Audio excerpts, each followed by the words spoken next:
Kwa tayari upande huu. Asante. Peoples. Ndugu zangu watu wa Mwanza, na kwa sababu niko hapa, nchi nzima inasikiliza. Na kwa maana hiyo, ndugu zangu wa Tanzania wote mnaotusikiliza popote mlipo, ndani na nje ya nchi, nachukua nafasi hii kumshukuru sana Mwenyezi Mungu ambaye ametuwezesha kukutana hapa kujadili mambo muhimu sana yanayohusu nchi yetu leo na kesho ya nchi yetu. Na nataka nianze kwa kuwashukuru sana watu wa Mwanza kwa kujitokeza kwa namna hii. Mungu awabariki sana. Viongozi wangu wote, nimefurahi sana. Ninajua tuna taasisi nzuri, lakini hii ni taasisi pekee ya kisiasa Afrika Mashariki na Kati ya upinzani ambayo iko well organized namna hii. Hivi vitu mnavyovifanya mnaweza kufikiri ni vya kawaida. Hivi ni vitu vinafanywa na watu wako kwenye dola na wana fedha na wana nini. Viongozi, makatibu, Mungu awabariki sana, wamesoma taarifa hapa, zimeandikwa kwa undani, kitaalamu. Mtu anaweza kufikiri sisi tuna stationery, tuna fedha. Kwenu wa Tanzania mnaotuambia mko nyuma yetu, nataka niwaambie hawa makatibu na viongozi mnaowaona hapa, hakuna aliyepewa shilingi 100 kutoka Misungwi, kutoka Sumve, kutoka Sengerema, kutoka wapi. Wamekuja wenyewe kwa fedha zao, wameandika taarifa kwa muda wao na fedha zao, wamechapa taarifa nzuri namna hii. Mungu awabariki sana na tuendeleze kazi hii. Asanteni sana kwa niaba ya chama. Na kwa yoyote anayefikiri kuumiza taasisi hii kwa namna ambavyo watu wake wanapigana usiku na mchana, hebu fikiria upya. Uwe serikalini, uwe wapi, hutaweza, kwa sababu taasisi hii imevuka level ya kuuawa na mtu. Ninawashukuru, mimi niko imara. Kwanza sijui hapa kwamba mnasema kuna maneno yanasemwa huko, dhahabu haichafuki. Unaweza kuchafua dhahabu kweli? Dhahabu hata ukiirusha kwenye kinyesi, ukiimwagia maji tu, thamani yake iko pale pale na inauzika. Uongo kweli? Wewe chukua dhahabu uweke kwenye kinyesi uone, alafu waioshe, kama bei itapungua. Bei iko pale pale.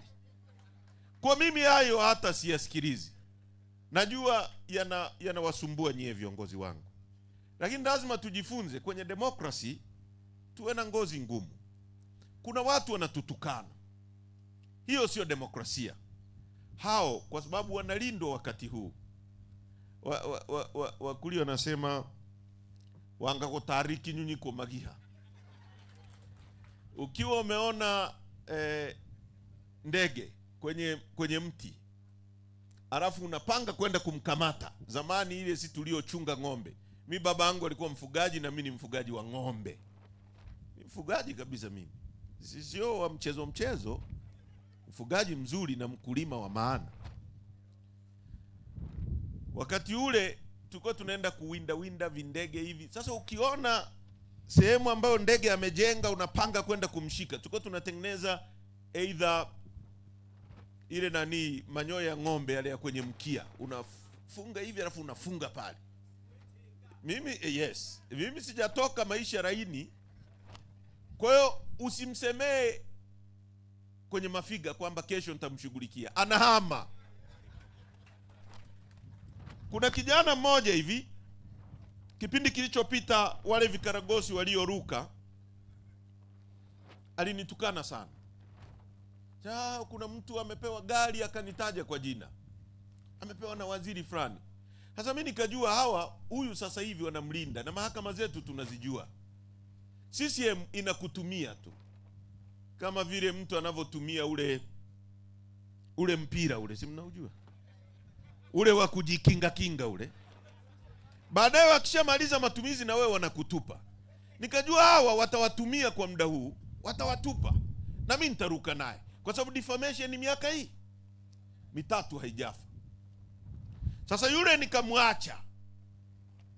CCM imewatumia, uchaguzi umeisha, sasa imewatupa. Nimeanzisha kesi yangu aje kuthibitisha. Juzi wakili wangu ameniambia anamwandikia kumuita. Analia huyo, ananiita baba. Sasa kuna wengine ni matusi, wananitukana. Na mpiganaji mzuri unajua timing, wakati wa kurusha ngumi, wakati wa kutokurusha. Biblia inatuambia kila jambo na wakati wake. Kuna wakati wa kulia, kuna wakati wa kucheka, kuna wakati wa kuvuna, na kuna wakati wa kupanda. Kwa wengine hawa msishughulike nao. Wengine tunajua wanapewa vihera na CCM, wanaambiwa watutukane, wanasema maneno ya uongo mabaya kabisa ambayo hawana uwezo wa kuyathibitisha popote mbinguni na duniani. Hawana. Yaani hata ukimuita hawezi. Sasa hawa wanatumika muda huu. Watarushwa chini. Vile vinyumba walivyopewa na CCM hawataishi huko, kwa sababu tutavikamata. Unaelewa? Fungulia kesi, tutakudai bilioni 10, huna, tutakachukua kanyumba yako, utarudi zero kama vile ambavyo ulitukana, huna kitu. Kwa hao wasiwatishe. Wasiwatishe wala msibabake nao.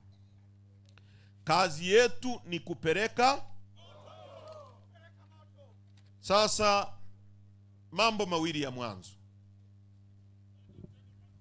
Jambo la kwanza, kuna ufuatiliaji tunafuatiliwa. Mimi nimeambiwa nataka kukamatwa, na taarifa kabisa za ndani kwamba nataka kukamatwa. Na mimi siogopi. Mimi sio mtu wa kutishiwa. I was born once, I live once, and I will die once. Narudia hili jambo kila siku wajue. Mimi sio mtu wa kutishia. Mimi ni mtu huru. Nafanya kazi iliyoruhusiwa na sheria za nchi hii. Kuna mtu wa kunitisha mimi. Kama unataka kumtisha Heche, unagonga pabaya.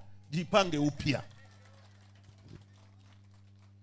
Sasa katika hiyo, leo asubuhi kuna gari imekuja nyumbani kwangu.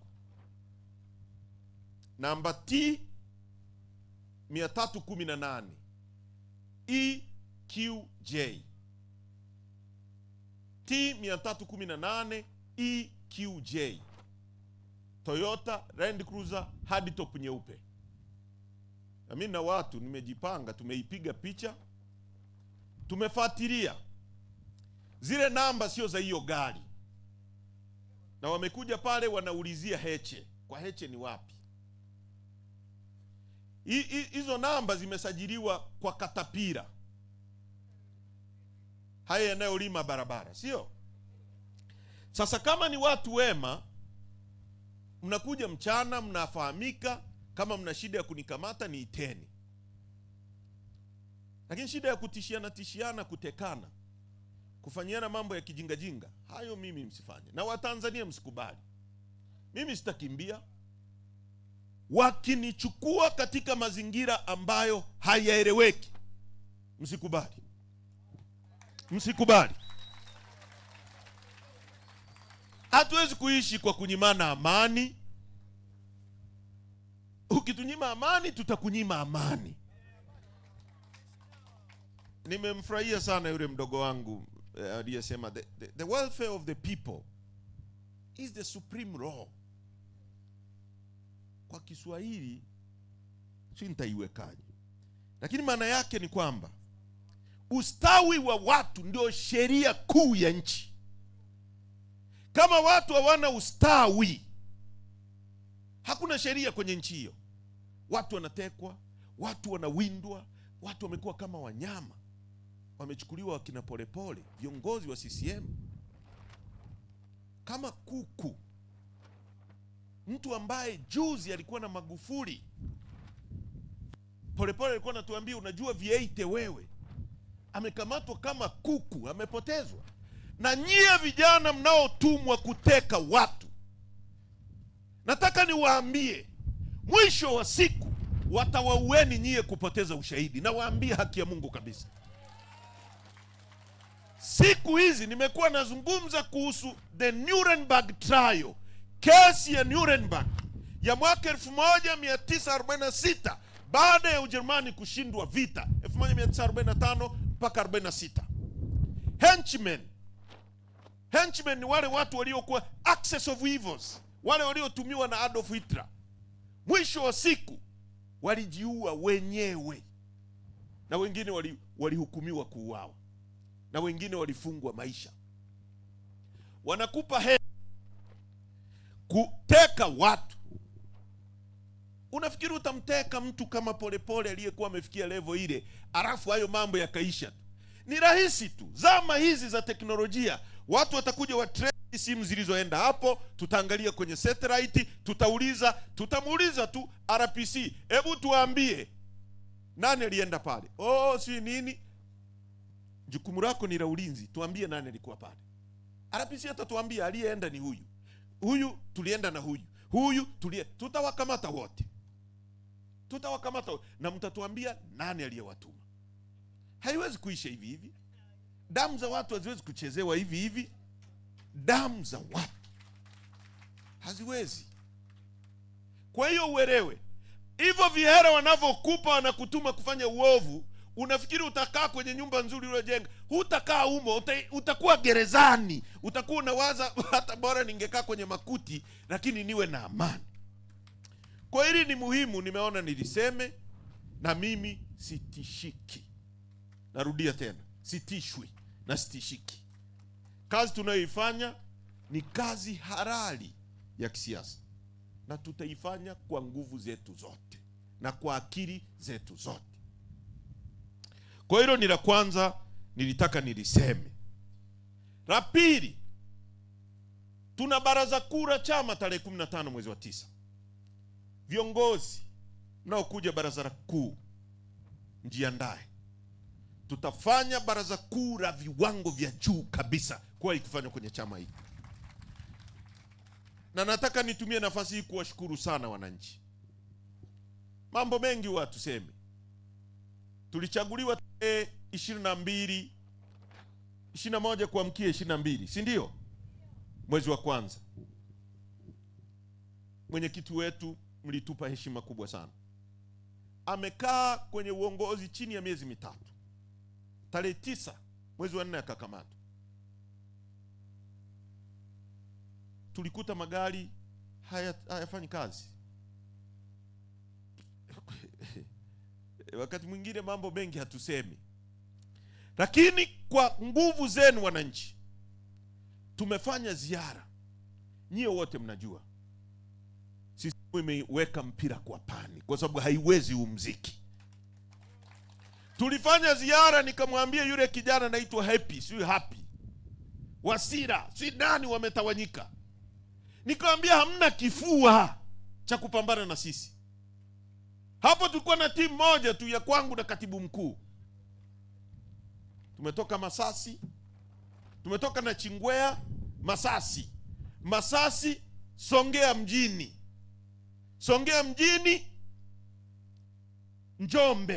Njombe Makambako, Ulimi hapa. Ulimi umeshuka huko hapa. Eti wanafukuzana na sisi. Mikutano ya kukodi watu na mikutano organic uwezi. Utatumia mabilioni, kwa sababu mimi nafanya mkutano kwa shilingi 250,000. Ni kukodi vyombo tu, watu wanakuja wenyewe. Wewe unatumia milioni 200 kusomba watu. Utaweza wapi? Tunaelekea kufika pale kwenye mpunga wapi pale? Mbarali. Tunaambiwa jamani wanajiseti kufunga vikutano. Tumetoka Mbarali, tulipofika Mbeya mjini. Si mliona ule mtiti wa Mbeya mjini? Ilikuwa mbaya jamani. Tumefanya mkutano Mro saa 4 asubuhi. Maelfu ya watu. Tumefika Tunduma, wametutoa nje ya mji kilomita 15, hata network haishiki. Uwanja ulitapika. Sumbawanga mjini, watu walinusa tu kwamba tunapita pakatapika. tumefika Tunduma, tumefika Mpanda, tunaenda Tabora, wakazuia mikutano ya hadhara kwa sababu ule muziki hawauwezi. Na nataka nirudie kwenu wanachama, twendeni tufanye kazi. Huu ni wakati wa mwisho wa CCM. Tuache kulalamika. Hiki ni chama cha ukombozi. Tujitoe. Mimi nimejionea jana. Nilikuwa natembea, tulienda kununua mbao pale Sabasaba. Ile harufu tu kwamba Heche yuko hapa ananunua mbao ilikuwa balaa.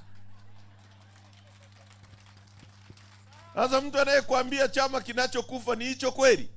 Watu wananusa tu kwamba wako hapa, bara pakajaa pale.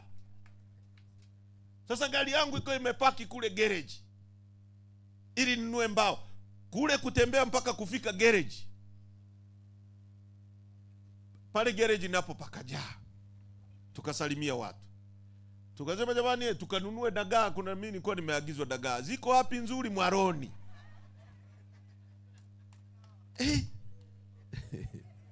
Niliposimama hata dagaa sikununua kwa sababu niliona itakuwa balaa hapa, mwisho tapigwa mabomu, ikabidi niingie kwenye gari nikimbie. Sasa watu wako tayari, watu wako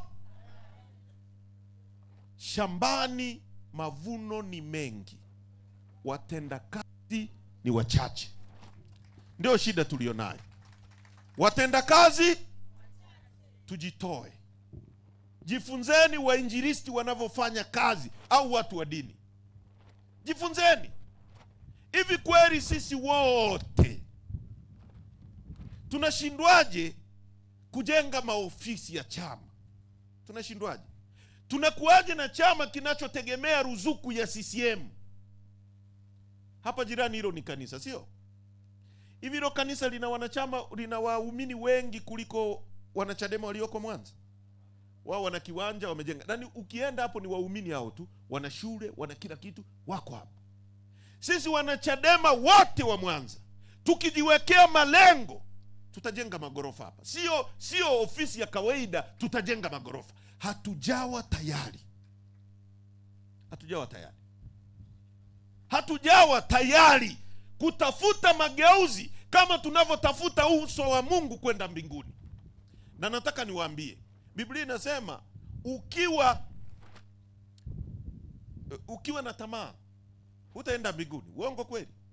Na tamaa inatokana na nini? Kwa sababu huna uwezo, unapita gari unasema natamani mimi ndio hiyo gari iwe ya kwangu.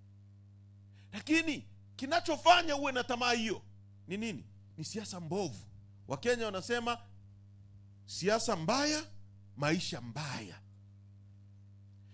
Mtu wa Singapore hawezi kutamani gari kwa sababu he is contented, amejitosheleza. Lakini Singapore wanatuzidi nini? Singapore ina square kilomita 600.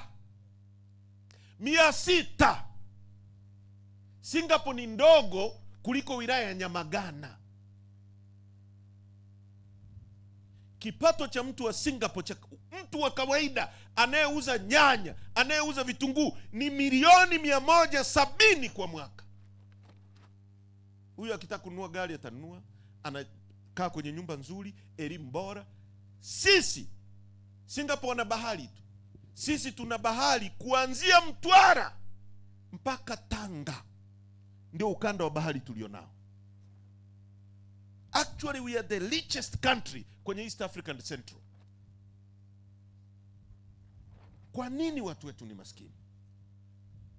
Unaenda kuanza mgodi mkubwa kuliko yote Afrika, utachimbwa kwa miaka 25, projection ya mwanzo hapo Sengerema. Utaisha, tutabaki maskini. Maisha mbaya, siasa mbaya. Tuna maji, watu hawana maji.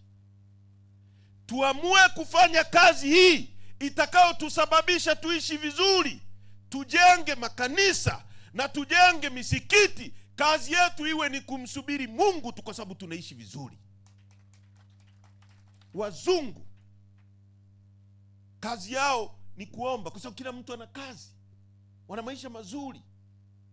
Wachina wengine hata hawaamini kama kuna Mungu, wana maisha mazuri.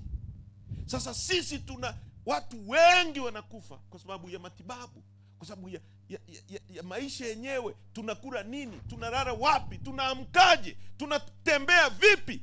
Tunatibiwa wapi? Tunapata elimu wapi? Na elimu ndio maarifa. Biblia inasema watu wangu wanaangamia kwa kukosa maarifa. Vitu vingi tunakufa, vifo sio vyetu kwa sababu tunakosa maarifa. Na hayo maarifa tunanyimwa kwa sababu ya serikali iliyoko madarakani. Kwa hiyo siasa ni muhimu sana sana kwenye maisha yetu hapa duniani, kama ilivyo muhimu kwenda mbinguni. Na msidanganywe.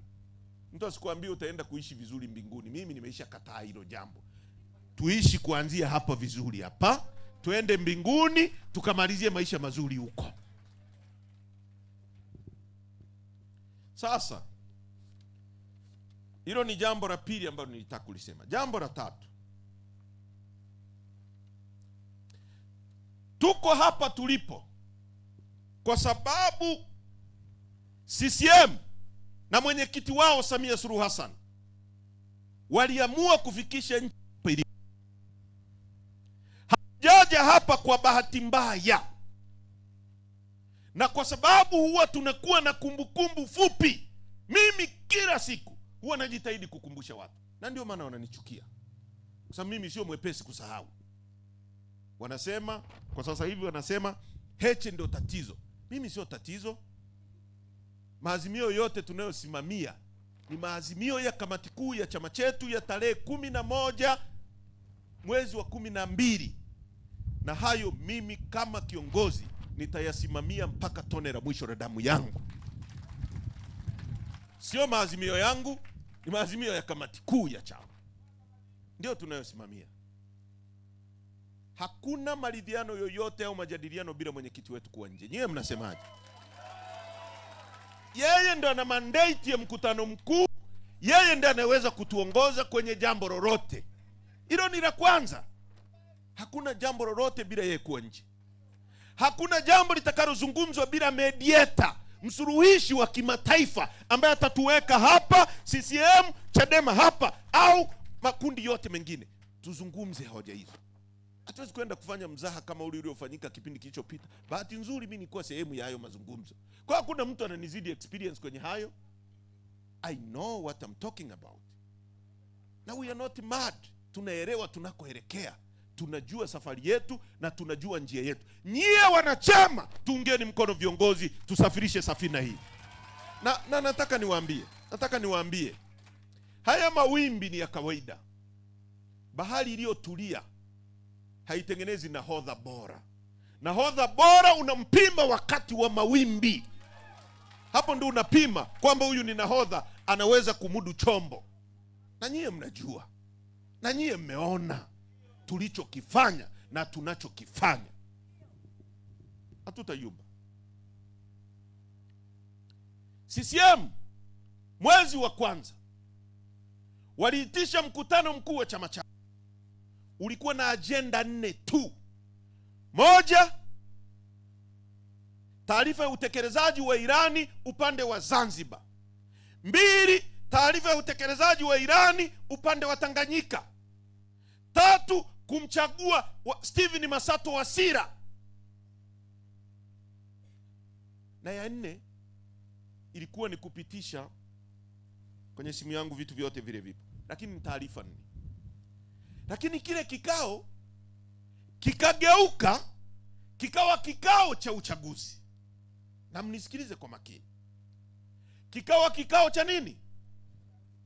Kumpitisha Samia Suluhu Hassan kuwa mgombea.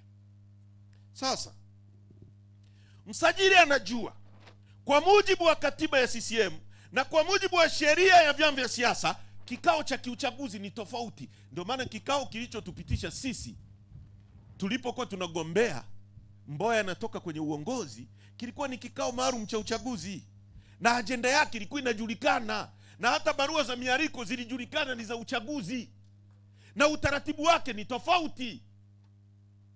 Wakaenda kwenye kikao kilichokuwa na ajenda tofauti ili mjue haya mambo yalipangwa. Hakuna kitu kinatokea kwa bahati mbaya. Wakaenda kwenye kikao cha uchaguzi.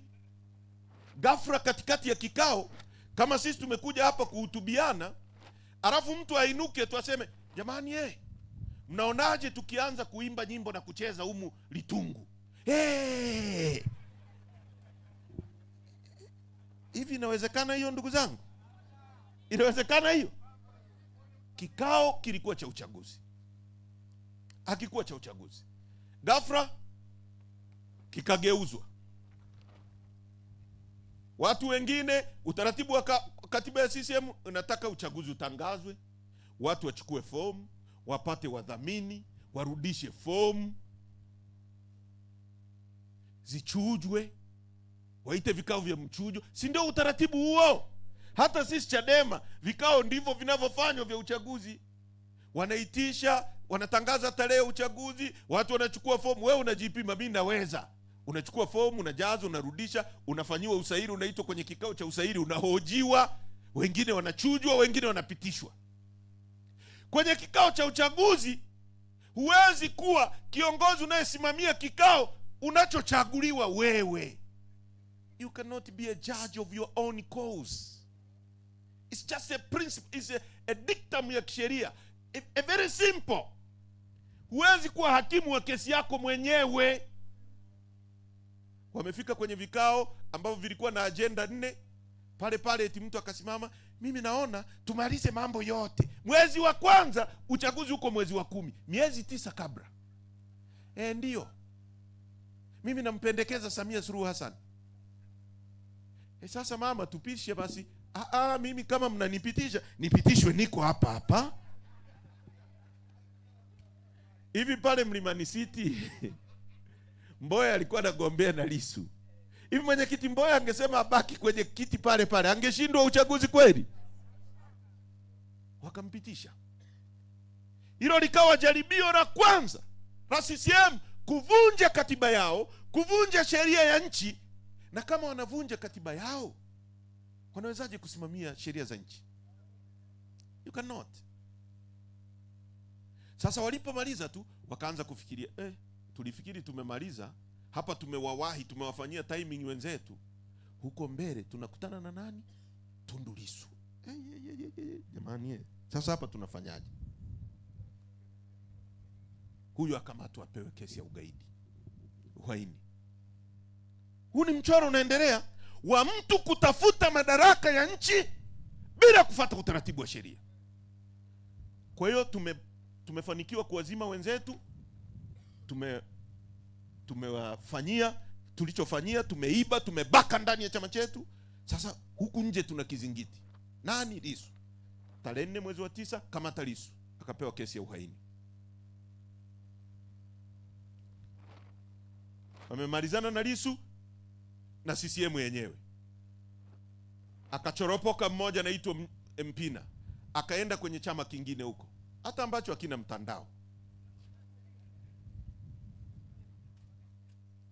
Wakatafuta mtu ndani ya hicho chama, akamwekea si mapingamizi, akapenya. Iliposhindikana kabisa, msajili mwenyewe wa vyama akamwekea pingamizi Mpina, na wakamzuia hata kuingia kwenye ofisi za Tume ya Taifa. Hebu fikirieni tu haya mambo haya.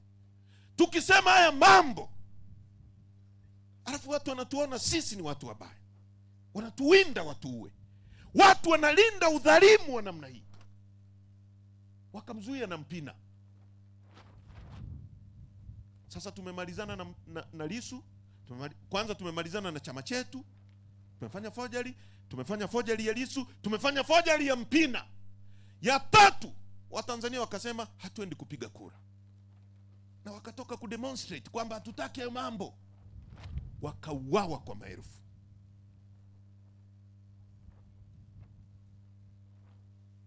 This is a trend ya mtu ambaye ameamua kwa makusudi kwamba ni mimi or the highway. Kama sio mimi, bora nchi yote ipotee ya watu milioni 60. Ni mimi, kama sio mimi, nchi yote bora ifanye nini?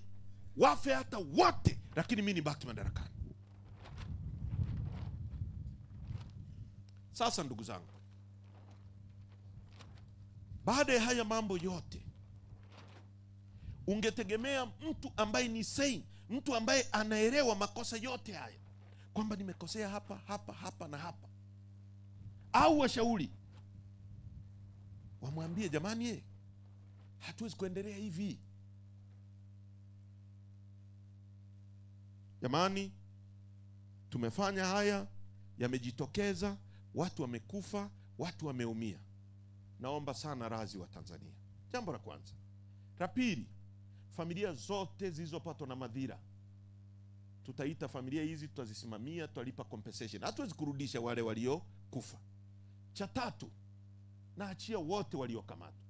Cha nne, Lissu anatoka nje. Cha tano, ili asijitokeze, tunaandika katiba mpya, tunaanza upya kama taifa. Tumeumia, tumeumizana. Truth and reconciliation, ukweli, uwajibikaji, na hicho kinachoitwa maridhiano. Sasa mtu aliyefanya mambo yote haya bado anaendelea kumshikilia mwenyekiti wetu, bado amekuja anakamata na viongozi wetu, anatuma watu wanalipwa, wanasema Heche hataki maridhiano, Chadema haitaki maridhiano. Hivi hayo ni maridhiano au ni blackmail? Blackmail maana yake ni nini, mama zangu na vijana mlioko? Ni mtu labda amekupiga picha huko uchi, anakuwa anakuambia nipe kitu fulani, usipokubali nazitoa hadharani. Kwa hiyo muda wote wewe unaishi kwa mashaka. Au ngoja niwape mfano ambao mtauelewa. Hivi wewe una nguvu unanizidi, babangu mzee Limo. Nimefurahi kwanza kukuona. Mzee wangu mzee Limo ananifahamu tangu nikiwa shule. Akubariki sana. Na mzee wangu nani? Mwinamira,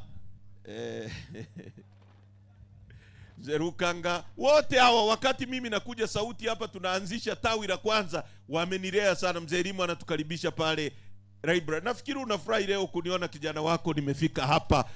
Ni safari ya muda mrefu na uvumilivu. Iko hivi, nataka niwape mfano mtakaoelewa.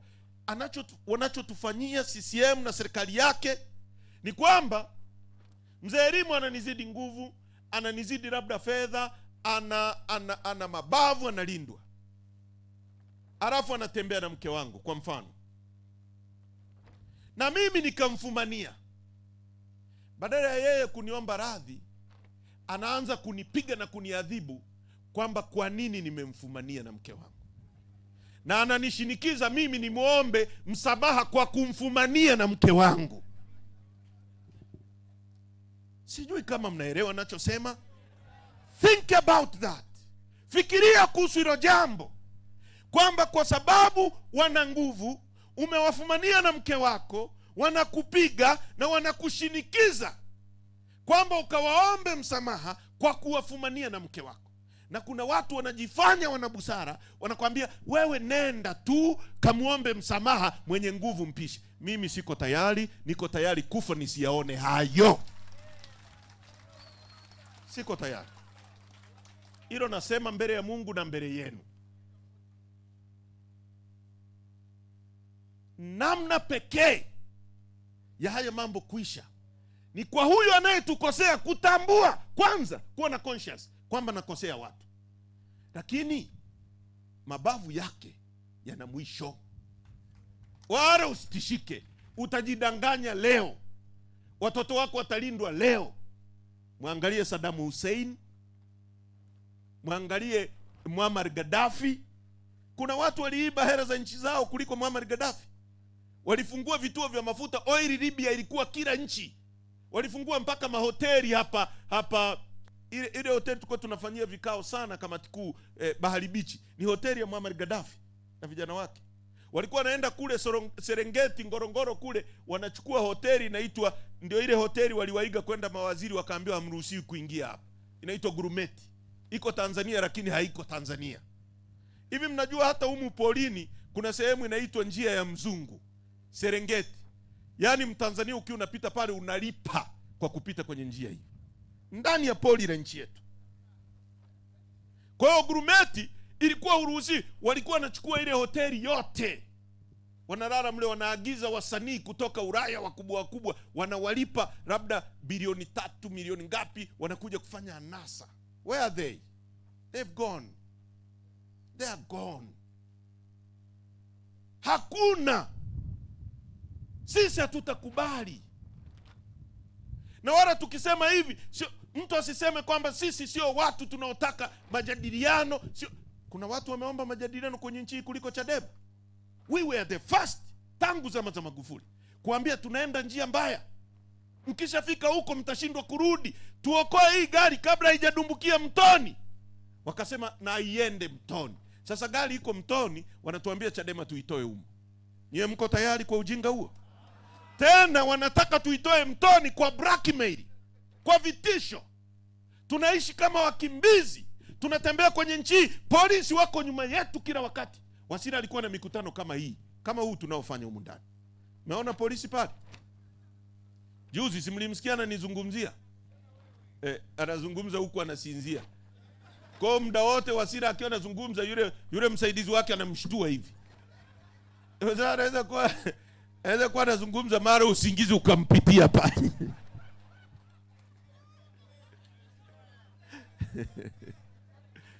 Kweli yule mzee ni wa kushindana na mimi kweli. Hii valvu 24 mzee. RC 300 ndio toleo jipya la saizi la siasa. Uongo kweli? Huu moto wa kuotea mbali. Ndio maana wimbo kila mtu anaimba heche wakikodi vibaraka heche. Nini? Tulieni. Ndio kwanza tunaanza. Uongo kweli? Ndio rasha hii. Bado hata mvua ya mbawe haijanyesha. Na yupo mwenyewe tunayemwandalia njia hii, mbeba maono, aliyepigwa risasi 16 na Mungu amemsimamisha. Kwa msiogope. Tukikamatwa songeni mbele. Kuna kupiga magoti hapa. Na tutashinda. Na ni muhimu wakaleta suruhu kabla ya watu kushinda kwa njia ambazo wakishinda zitaleta maumivu. Leteni suruhu mapema. Suruhu ni kurudi nyuma. When you are lost, ukiwa umepotea, umepanda gari inaenda Magu, wakati wewe unaenda Sengerema, akili timamu inakwambia using'ang'anie, unaona aibu. Shuka, panda gari inaenda Sengerema kule unakoenda. Ndio akili timamu. Hata kama umekaribia kule Kinango, unakaribia kuingia Magu, shuka, panda gari unakokwenda. Ndio ushauri wangu kila siku. Speed is useless kama umepotea njia. Umepotea njia, unaongeza mwendo, unapotea zaidi.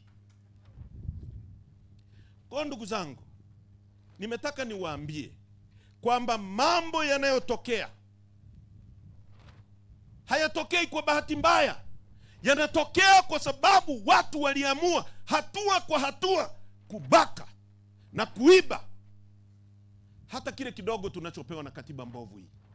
Hata kile kidogo. Katiba hii ibara ya 8 inasema hako kadogo tu tunakopewa na hii katiba pamoja na ubovu wake.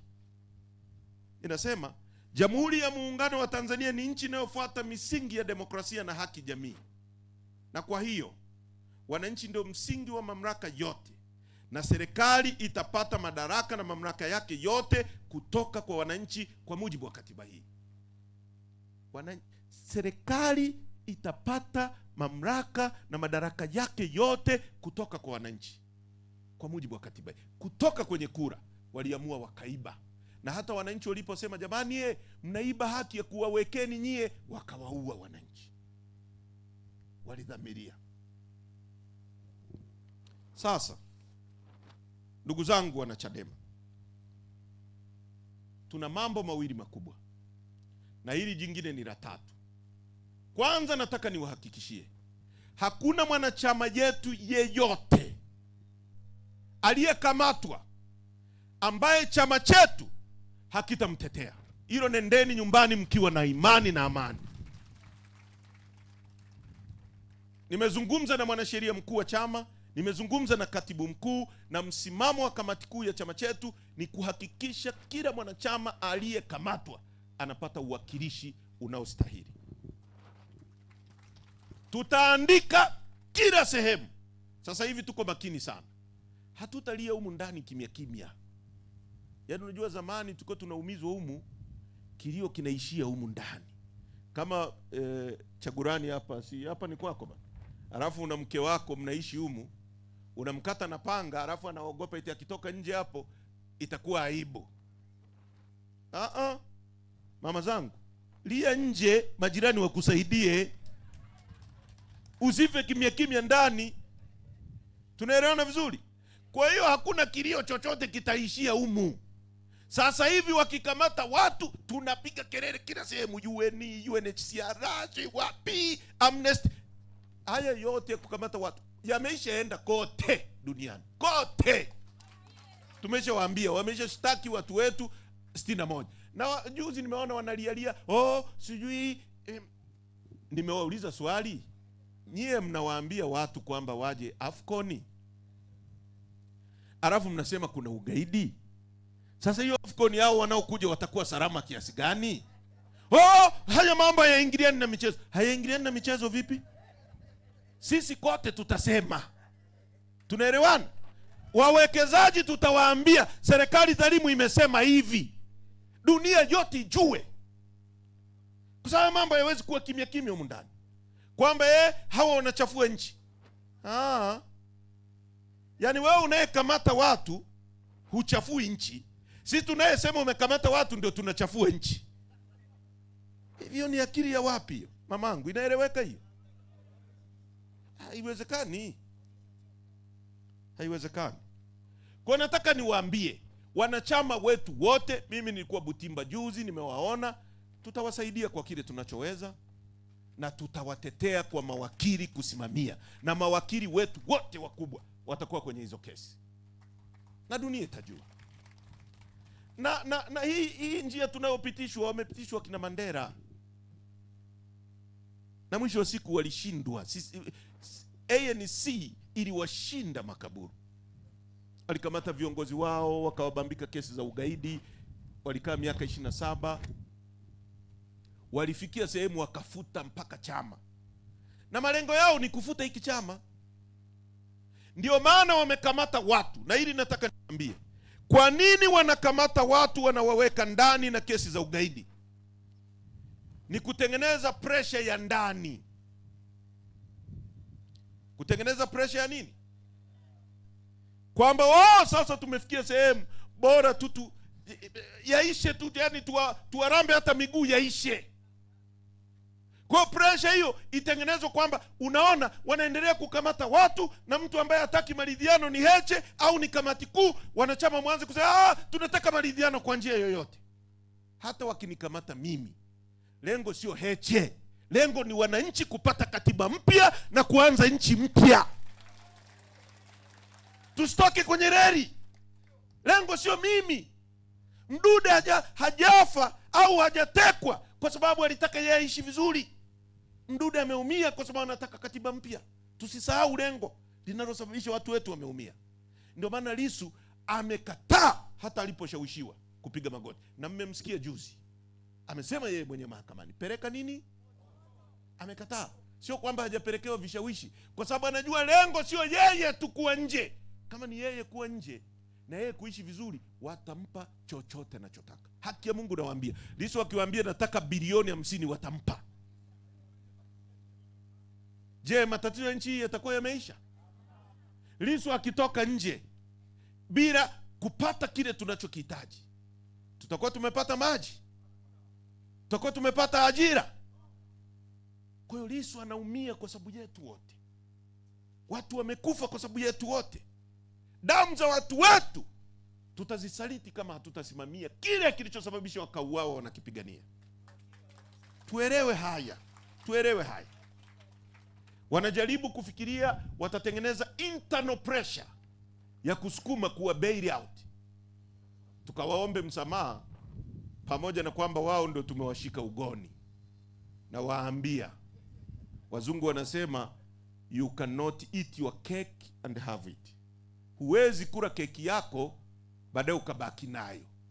Ni either usiile ubaki nayo, ukiila itaenda tumboni, hutabaki nayo. Tunaelewana vizuri? Mnanielewa vizuri? Ule au baki unaiona. Kama umekula keki iko tumboni, haiwezi kuwa mkononi. Rudi nyuma, soma mchoro. La mwisho, nimezungumza saa nzima. Tuendelee kuchangia chama. Ili ni la pili kutoka mwisho. Kila mtu hakikisha unajipa malengo ya kutuma fedha kwenye chama. Kuna wakati watu wanaweza kukata tamaa na inaumiza sana. Hebu jiulize hivi kweli wa Tanzania katibu mkuu wetu anapanda basi kufanya mambo ya hatari namna hii? Wakurugenzi wetu wako makao makuu, hatuwalipi chochote. Makatibu wa wilaya, makatibu wa mikoa, makatibu wa kanda, alafu hao watu wanashawishiwa kuhongwa, hamwalipi chochote. Je, tunashindwa kulipa hao watu? Tunashindwa kupata hela ya kulipa hao watu? Hatushindwi, hatujaamua.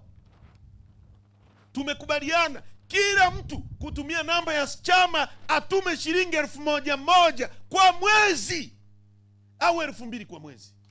Nani atakayefilisika kwa kutuma shilingi 1,000 au 2,000? Tukipata shilingi 1,000, sisi tuna wanachama milioni 8, tukubaliane wachange milioni 1 tu, tunazungumzia bilioni 1. Haki ya Mungu, tukipata bilioni 1, hawa kina Ntobi tutawalipa, tutaleta magari kwenye kila wilaya, tutanunua majengo, tutajenga chama cha ukombozi. Wanaotuangusha ni wananchi nyie. Na sisi viongozi hatujafanya kazi sawa sawa na inavyostahili. Nani hapa akiamka anawaza kwamba leo siku yangu moja naitenga kwa ajili ya Chadema? 1,000 kwa mwezi, 2,000 inakushinda nini? Tunakaa tu, tuko nyuma yako. Sasa kama sina mafuta nitafikaje hapa sasa?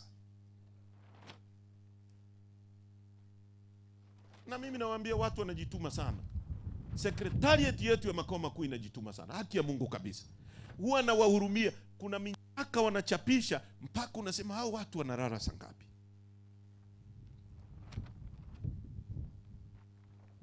Chama chetu kinaungwa mkono.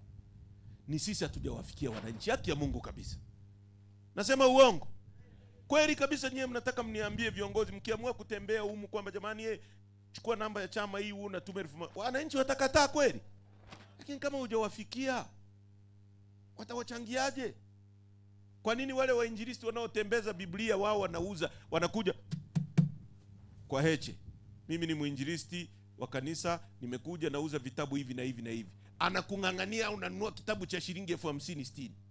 Wewe ukingangania mtu kuchanga shilingi 1,000 anashindwa? Hata kama anaogopa, mwambie nipe mimi nitaenda kuweka tone tone. Na ukombozi wote umechangiwa hivyo. Mwalimu Nyerere alichangiwa. Alikuwa ananiambia Jenerali Ulimwengu, baba yake alikuwa katibu wa tawi. Mtu anakuwa mwaminifu, anatembea kilomita 50, anapeleka shilingi 10,000 au kuku. Tusifanye kazi pale tunapoona viongozi tu. Tufanye kazi hata viongozi wa kitaifa wasipokuwepo. La mwisho kwenye agenda zetu 2. Free Tundu Lissu na katiba mpya. Amezungumza Nchimbi, John Nchimbi. Amezungumza kwa lugha ya mafumbo kidogo tu, lakini ni lugha inayong'amulika kawaida. Amesema hivi, jambo la kwanza, na nataka niisome kwenye ibara ya 54 ya katiba hii mbovu. Ibara ya 54 ya katiba hii inasema hivi: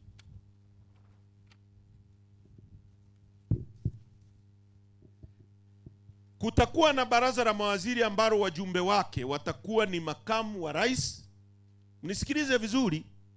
Kutakuwa na baraza la mawaziri ambalo wajumbe wake watakuwa ni makamu wa rais, waziri mkuu, rais wa Zanzibar na mawaziri wote.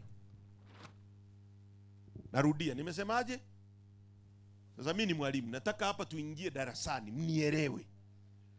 Kutakuwa na baraza la mawaziri ambalo wajumbe wake watakuwa ni makamu wa rais, waziri mkuu, waziri wa Zanzibar, rais wa Zanzibar na mawaziri wote. Hilo la kwanza.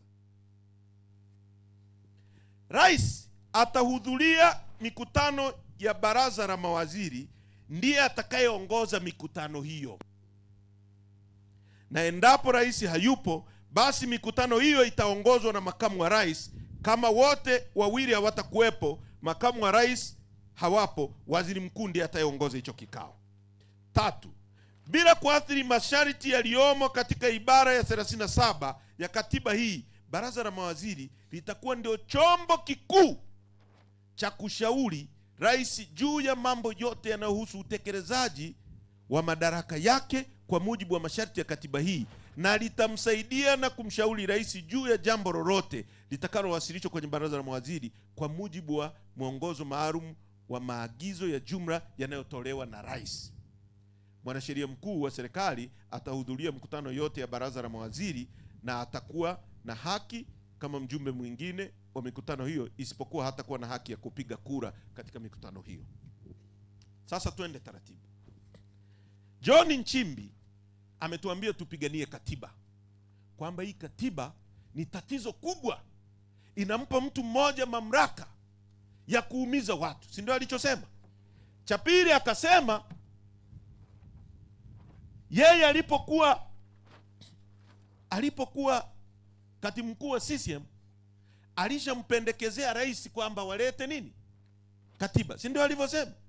Na akasema anachukizwa na masuala ya watu kutekwa, kubambikiwa kesi, si na nini. Amesema mambo yote. Lakini sehemu mimi iliyonivutia, ambapo ndio kwenye mzizi wa tatizo, ni hili jambo alilotufungua macho wote kuona kuhusu baraza la mawaziri. Kwanza, baraza la mawaziri ndio kikao cha juu cha nchi hii kinachoamua kuhusu maisha yetu wote. Rasilimali za nchi yetu, madini, maji, mbuga za wanyama, ardhi, utibiwe vipi, ni hicho. Bunge lile ni kikaragosi tu, hakuna bunge pale. Bunge gani lile? Halina uwezo wa kualta hata nukta. Nikisema kualta nukta, yani lile bunge, serikali ikileta kitu imeamua kwamba hiyo speaker ni gari, hata wote wakiona ile ni speaker sio gari, hawana uwezo wa kubadilisha chochote wale. Hawana. Tangu hata mimi nikiwa bungeni. Hawana. Kwa sababu kwa mfano kwenye budget hii katiba inasema wabunge eti ndio wanaopitisha budget, ndio wanapanga budget. Lakini hawana ruhusa ya kuikataa hiyo budget. Wakiikataa, rais ana dissolve bunge, yani anavunja bunge. Si kama mnaelewa? Sasa kama mamlaka yetu ni sisi tuna mamlaka ya kuikataa, kwa nini tukiikataa tena uwe na mamlaka ya kutuvunja sisi tuanze upya? Sasa ni mbunge gani wa CCM pale ana uwezo wa kukubali bunge livunjwe arudi kwenye uchaguzi kwa ajili yako wewe mwananchi? Hata kama hiyo budget inasema wananchi wote muuawe, nani mbunge pale ataenda kusema mimi niko tayari vunja bunge wasiuawe wananchi? Yuko pale? Atakachouliza tu watoto wangu na mke wangu watakuwa salama. Ua wote. Ua wote. Nyie watu mnanielewa? Mnanielewa vizuri? We are in deep shit. Tuko kwenye matatizo makubwa kama nchi. Sasa John Nchimbi ametuambia hakuna kitu chochote kinachoweza kuingia kwenye baraza la mawaziri bila rais kuamua, na hakuna kitu chochote kinachoweza kupitishwa, hata mawaziri wote wakisema kipite, bila rais kukubali. Kwa kazi yao ni kumshauri, na harazimiki kuchukua ushauri wao. Ibara ya 54 inasema hivi: rais atahudhuria mikutano yote na atakuwa kama mwenyekiti, yeye ndiye ataongoza vikao. Lakini ibara ya 54(1) inasema kutakuwa na baraza la mawaziri ambalo wajumbe wake watakuwa ni makamu wa rais, waziri mkuu, rais wa Zanzibar na mawaziri. Sasa huyu rais anahudhuriaje kwenye kikao na awe mwenyekiti alafu yeye sio mjumbe wa hicho kikao?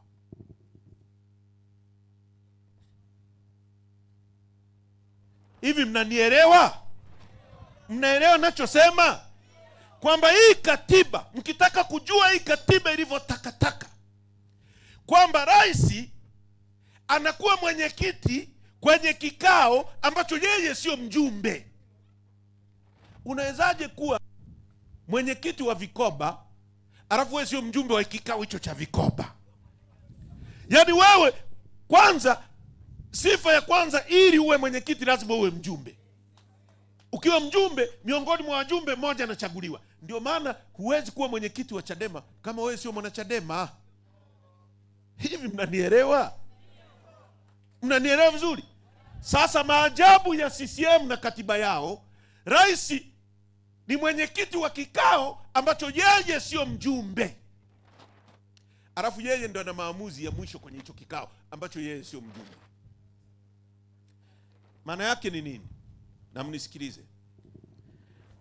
Maana tunasema katiba hii imetengeneza Mungu mtu. Baraza la mawaziri linaweza kukosea na linaweza kuwajibishwa. Kwa hiyo wanajua kwamba ikitokea baraza la mawaziri limepitisha uamuzi mbovu wa kuuza bandari, siku wananchi wakichachamaa, baraza la mawaziri lote lijiuzuru, yeye mmoja, Mungu mtu ambaye alikuwa kwenye kiti, yeye asiguswe. Ndio maana wanasema yeye sio mjumbe. Mmeshanielewa? Mmeshanielewa? Ndio maana uamuzi wa Richmond na Doans uliosababisha Lowassa akajiuzuru na serikali ikavunjwa na mawaziri wengine wakafukuzwa kazi, Kikwete alibaki anachekelea kwa sababu yeye sio mjumbe. Lakini haya yalipitishwa kwenye kikao ambacho yeye alikuwa mwenyekiti. Mwanza mnanielewa? Mwanza mnanielewa? Ndio maana tunataka katiba mpya leo, sio kesho. Leo. Kwa sababu huyu Mungu mtu akiagiza wote tuuawe, katiba hii inasema hata wajibika, labda Mungu amwajibishe. Mnakuaje na katiba inayolinda mtu mmoja ambaye ni binadamu ambaye anaweza kukosea? Hawajibiki kwa mtu yoyote. Hashauriki baraza la mawaziri la kwake. Yaani waziri anakuja, waziri ni technocrat kwa mfano. Yeye ndo anajua. Kwa mfano waziri wa maji, rais ana portfolio nyingi, rais hawezi kujua. Waziri wa maji anapoenda pale, yeye ndo anajua maji. Kwa rais akimwambia toa maji Singida peleka Mwanza, yeye akimwambia mheshimiwa rais, maji Singida hakuna, ziwa liko Mwanza, tutoe Mwanza tupeleke Singida. Mimi nimesema toa maji Singida peleka Mwanza, final and conclusive.